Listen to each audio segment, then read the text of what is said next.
Okay, Jake, how you feeling today? I'm feeling good. Do I have to like go to this? No. Well, you can hear. Okay. I'm feeling good, man. Just been in training camp. We're in Las Vegas, the beautiful Las Vegas. The weather's great. The team is here. We're feeling electric. We're feeling alive, and you know, it's a Saturday, and Saturdays are for sparring. So I'm ready. Definitely. So before we talk about the upcoming events, I want to take it back a little bit, and we're going to go back to your fight with Gib. So you probably don't even remember. I seen you at the strip club after, and we had a nice little conversation, and I know you don't remember it, not a lick of it. His face was genuinely shocked. Yeah, you had a good time. I can tell you, if you don't remember, I can tell you for you. Yeah, I saw pictures like the next day. Well, I forget which day it was because we went to multiple strip clubs, but yeah, after I win fights, it's kind of everything becomes a blur after that because I'm an extreme person, so if I have to be like sober for a long period of time, then I'm going to party for like a whole week straight. You know what I'm saying? So is it hard for you to jump in from one to the other when you go from partying, then you have to cleanse your body and, you know, kind of refocus? Is it hard for you to make that adjustment? Honestly, no. Like, I feel I like doing it. I like, you know, having the fun, and I like having the serious work times, and I think it's fun both ways, you know. And when I'm sober, like, my mental health is on fire, and then you know, the fight stuff just is what I found the passion for. But yeah, you might catch me in some strip clubs sometimes. No problem. There's nothing wrong with that, right? No problem with that at all. You were there too. Exactly. You were dancing? Nah, you know, I was supporting, but you were just in the background? Huh? No, I was going to enjoy myself. You were turning up. I was turning up. Oh, okay. Like, well, and a couple shots, and I was dancing too. You don't even know the difference. I would have bought you a drink if I had been coherent. No, it's cool. Okay, so first round stoppage with Gib. That's an ego kill right there. Yeah. Was there any issues after the fact? Is everything good between you and in that camp? Yeah, everything's good. I mean, I told him, I was like, yo, like, respect for getting in the ring. But I just didn't think people realize like how serious I would take this sport, and I predicted it the whole entire time, like, yo, first round, this is going to be done in the first round. Everyone thought he was this, you know, crazy fighter and relentless and fierce and strong, and I just knew the whole entire time that I was going to finish him off.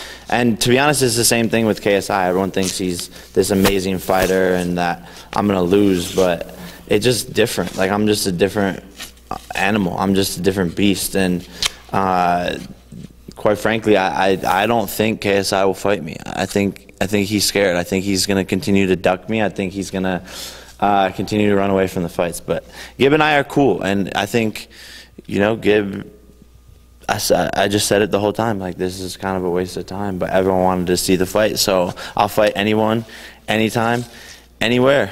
And that's my motto, and that will continue to be my motto. And there's a long checklist of people who can get the smoke, and they will get the smoke. And if anyone wants to add to that, feel free to call me out. Feel free to say something. Just yesterday, Ben Askren, the MMA fighter, started talking shit. I'm like, bro, you got knocked out in 5 seconds. Shut the fuck up. The thing about that is, though, is at least you're getting respect. People are paying attention to you. You are someone that they would actually want to match up with. So I know that you don't really consider yourself so much a YouTuber anymore. You're an entertainer. You do a lot of things, you know, and you're successful at everything that you do. So I said that to say, I lost my whole train of thought right there. What were we just talking about? You were talking about being a pro fighter. Oh, yeah, okay. Run that back. So, huh? We'll edit it. Right. Now that you have transitioned into this and you're getting the respect that you deserve from people close to you, you want the respect from the whole boxing community. Do you think that you are ever going to receive that, or you're going to continue to get this hate? How do you think you're going to make, you know, you've already made a staple because no one else has done this but you, so, well, at this level. So how are you going to transition and start making that headway that you need? Like, what do you think the next steps are going to be, or what is the audience going to have to understand? Yeah, I have to earn the respect of the boxing community. I don't think that happens overnight, and I don't think it happens in a short period of time. And I respect the boxing community. I'm here in Las Vegas, tucked away, you know, and paying my dues. And I think once people see that I'm paying my dues, and once people see that I can fight and spar against these professionals, which I am, and do just as good and beat some of them in sparring, then that's where the respect's going to come from. And I just think there's just this thing hanging over my head, and it's the fact that I was like a YouTuber, and the fact that I make music and act and do all of these other things, so people don't necessarily see me as a fighter yet, which is okay because I'm willing to prove myself.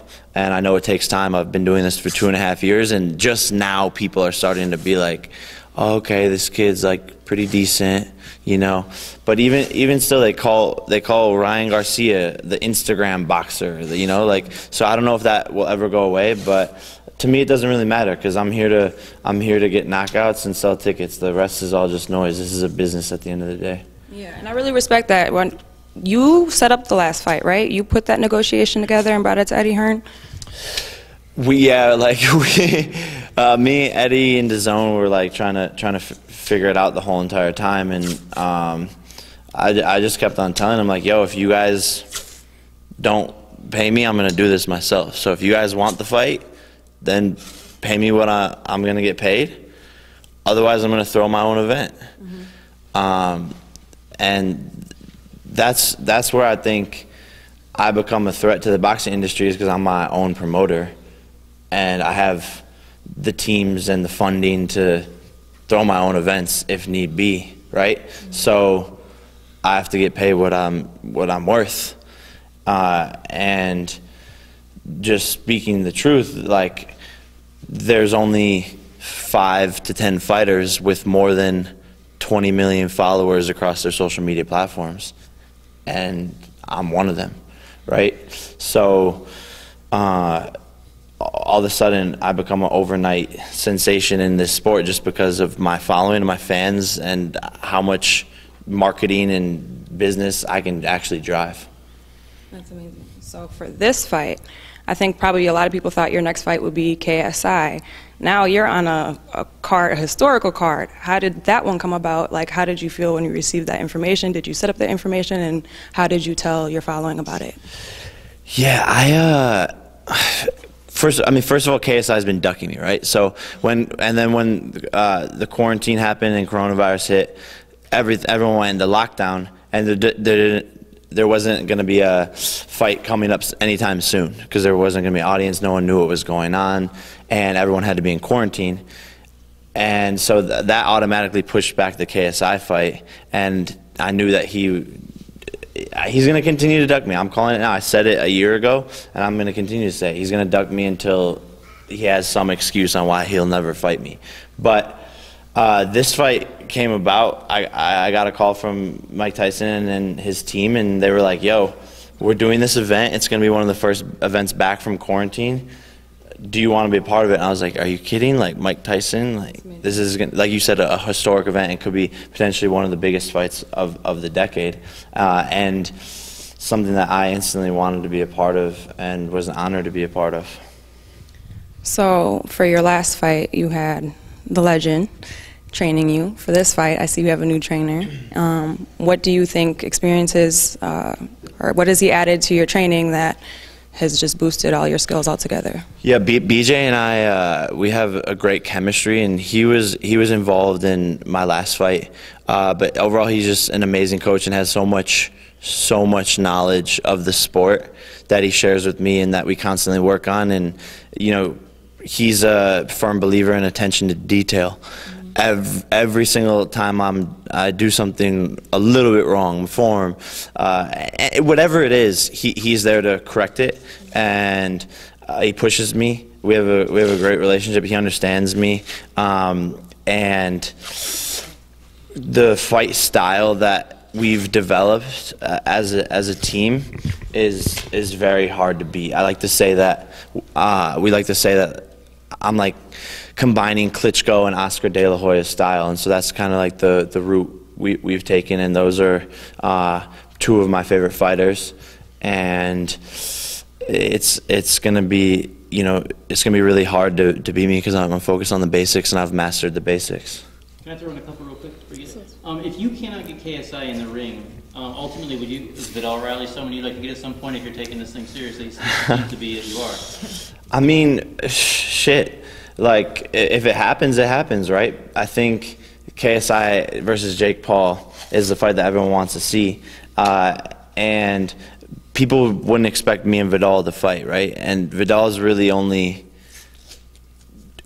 been put on a pedestal because of KSI, right? So I want to fight big fights, and if people want to see that, then shit, maybe it happens one day. But I think I have to beat KSI first because Vidal's KSI's trainer at the end of the day. So beat the fighter, then beat the trainer. But like I said it earlier, and I mean it. Like anyone can get the smoke. So it could happen, you know. If you told me 4 years ago I'd be boxing and at this level and on a Mike Tyson undercard, I'd look at you and say, what are you talking about? So if you tell me 4 years from now, like, you're going to be fighting Conor McGregor or Floyd Mayweather or whoever it is, anything could happen. Right. Well, one guy you mentioned earlier was Ryan Garcia. He seemed to want to fight you, of course, you have your side. Didn't he send you to the hospital? Nah, I pranked him. I made it seem like I was injured and then pranked him because he's trying to do the YouTube shit. So I was like, all right, you want to do YouTube? I'm gonna YouTube prank you. I wanted to ask you if it was a prank or not. If it was, yeah. Is that something you guys would try to work out in some way? I mean, he's of course the biggest boxing social media type guy. So is that something inevitable? I mean, well, second biggest. Well, now, yeah, if you're in there, okay, right. But as far as people that have been around the sport for a while, is that something? I mean, obviously you can't get a regular fight because the sizes, you know, are so much different. But some kind of exhibition. Or... Yeah, maybe. I mean, he's super light, and I just don't know if a commissioner would ever approve that. But yeah, he was saying he wanted to knock me out, so I was like, "Fuck you, Ryan!" Like. You just think because you're fast and you're undefeated, and he's on a power trip right now. He's got the ego and everything's built up, and he's undefeated. So of course he's going to be cocky and think he could beat anyone. Bring a lot of girls to the fight, that wasn't it? You too. Yeah, a lot of female friends or fans out there. So as far as Nate and his athleticism, I know you said he went up against Kobe and Iverson and all that. How do you feel? Do you know anything about his camp? I know you did a prank on him the other day. That was pretty hilarious. But other than that, what do you feel he has coming into the fight? I don't think he has anything. I think he has. If the only thing he has is issues, and those issues are me. I'm the problem child, and he's going to have a lot of problems in the first round. And, you know, people want to talk about athleticism, but anyone in the boxing world knows that it doesn't matter. And quite honestly, if Nate and I were to go head-to-head in an athleticism contest, I would beat his ass. I'm faster than him and all that. Like, he could probably jump higher. But if we want to talk about athleticism overall, like, I'm a better athlete, and that's gonna show November 28th as well. And people are gonna go, oh, you're this, you're that. Like, he's good at basketball. I'm not saying I could beat him in basketball, but as far as an athlete, who can do more pull-ups, who can do a handstand, who can do more push-ups, who can run faster, who can go farther in miles, it's me. Like, I see the videos of him training. He's like, oh, I woke up and ran 7 miles. I'm like, bro, you're walking. You're going at a 4-mile-per-hour pace. What the fuck are you doing? You're 36 years old. This is the dumbest thing he's agreed to do. I don't know who on his team is gassing him up to think that this is something he's actually capable of doing, but more power to him. And November 28th, people are gonna see, like, damn, this kid Jake is talking a lot of shit. He has a big mouth, but guess what? He's backing it up. Two more quick ones. Let you get to work. I know you got to get to work here. First of all, you had mentioned, we had talked before the interview about, you know, being a YouTube boxer, and you don't like that, and you're showing everybody, you know, regular boxers saying this guy's legit. He's not a YouTube boxer. He's a legit boxer. How important is it for you to show everybody that this is not just a game for you, taking it serious? And do you plan on at some point not fighting other celebrities and fighting, you know, like quote-unquote regular boxing? Yeah, it's super important to me. I want to prove to people that I'm a legitimate boxer, a legitimate professional boxer with skill and someone that people should be scared of. Like, I have knockout power. I'm dangerous. And to me, that's super important. And again, that's just going to take multiple fights to prove that. And it's like you said, the reason why I want to be taken seriously in that regard is because I want to fight the biggest names in the sport. I want to take UFC fighters like Ben Askren, like Masvidal, whoever it is, and bring them over to boxing, put them in a ring, and go head to head with them. I want to fight Conor McGregor eventually. Whoever wants to get in the boxing ring with me, I want to be able to do it and beat them. And that's what I'm here to do. And that's why you see on a Saturday we're here putting in the work, grinding. You know, if you guys weren't here, we'd still be doing this. If you guys, if it was the end of the world, we would still be training. So I'm putting in the work to match that. And I just have a dream and aspirations and ambition, and a lot of people are scared by that, and a lot of people will think, oh, this kid's crazy, he's an idiot, ha ha ha. But that's what they've thought my whole entire life, and look where I've gotten. I'll throw one too, because I have siblings, right? So I know how brother-sister love is, and I felt, you know, the emotion was very evident after your brother's fight. So how has he responded? Because it started with him, you know what I mean? Now look what has come into fruition for you off of his loss. So sometimes, you know, the wins with the losses, how has he responded to everything that's happened to you? Yeah, I mean, he's been super supportive. I think him losing, it opened my eyes a lot, and he told me, he's like, yo, you have to go on a mission to beat KSI. And so he sort of sent me on this mission to avenge him, and that's what I've been doing. And him losing, yeah, it opened a lot of doors, and it made me realize, like, I have to do this for my brother, because the pause, if we take an L, we're gonna come back and take a W, because 2 L's make a W. Look, L, W. Get it. All right, very last thing, we appreciate you coming on the Mayweather channel. Did you ever think this was gonna happen, man, after all the back and forth between us and your family?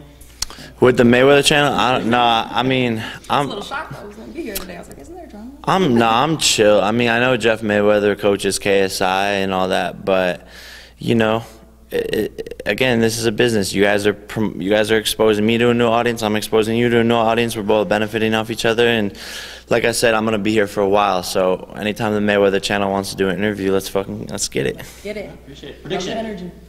For your fight. Oh, first round. Come on. I've been saying it. I give him 2 minutes. And what about Mike Tyson's fight? I think Uncle Mike's gonna take it home. But Roy Jones is looking dangerous too. How do you see it going, though? He's going to take it home now. I think he's gonna stop him. Those punches look too vicious. I think third, fourth round, he's gonna connect with one of those Mike Tyson uppercuts, left hooks, and just, I don't know. When you're older, your speed goes away, but your power doesn't. So Mike Tyson still got that power, but I don't know if Roy Jones still has the same speed. Appreciate your time, buddy. Thank you. 2020, anything is possible. Let's get it.